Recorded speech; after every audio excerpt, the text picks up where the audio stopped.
it's my best motherfucking interview. Nah, talk that. Because he was pressing me. He was pressing me with every intent to, I wouldn't say demean me, but to not show me in a good light.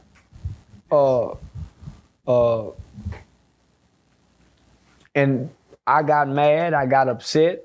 I went through every emotion that people would go through to walk out of an interview, because I felt like, man, this is just about Deion. At this point, I ain't even just about Deion. But I wanted people to see Charleston. Real life.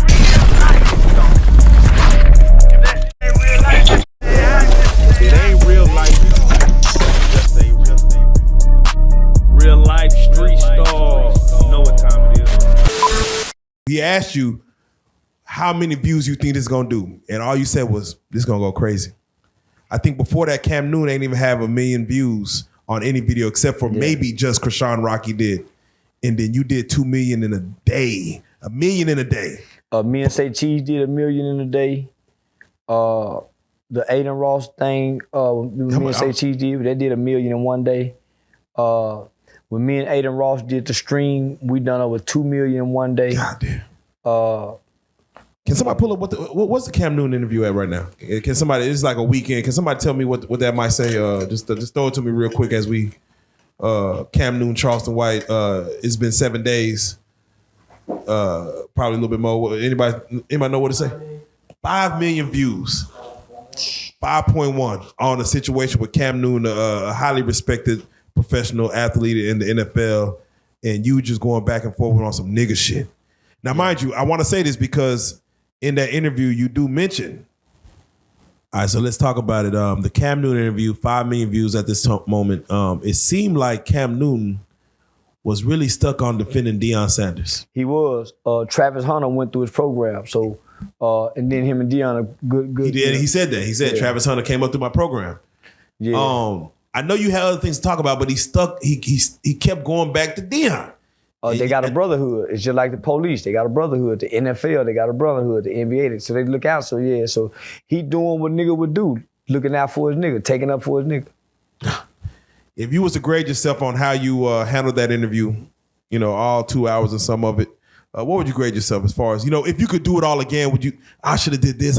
How do you grade yourself when you look at the Cam Newton interview that you had? Funky Friday.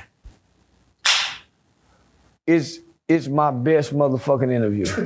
Nah, talk that shit. Because he was pressing me. He was pressing me with every intent to, I wouldn't say demean me, but to not show me in a good light.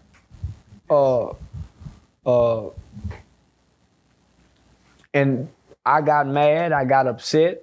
I went through every emotion that people would go through to walk out of an interview, because I felt like, man, this nigga, he's just about Deion. Nigga, at this point, I ain't even, this shit about Deion.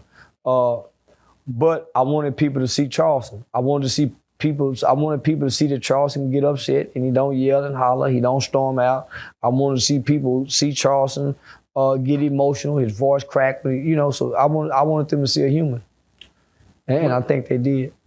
What really, you know, kind of got me is like, you really acting like, cause y'all the same nigga. We all the same. And you know, he playing righteous, but you know, like you a nigga with 3 baby mamas, 6 kids. Like, the only difference is how y'all dress. Like, you acting like you don't believe what I believe or practice what I practice. So what are we really doing? Yeah. Well, that's why I started going in and out of character and more toward the end. Whereas before I was more subtle, more reserved. When I started feeling like, man, this shit about Deion, this is to make me a rag doll. Right. I won him over eventually. Right, I can tell.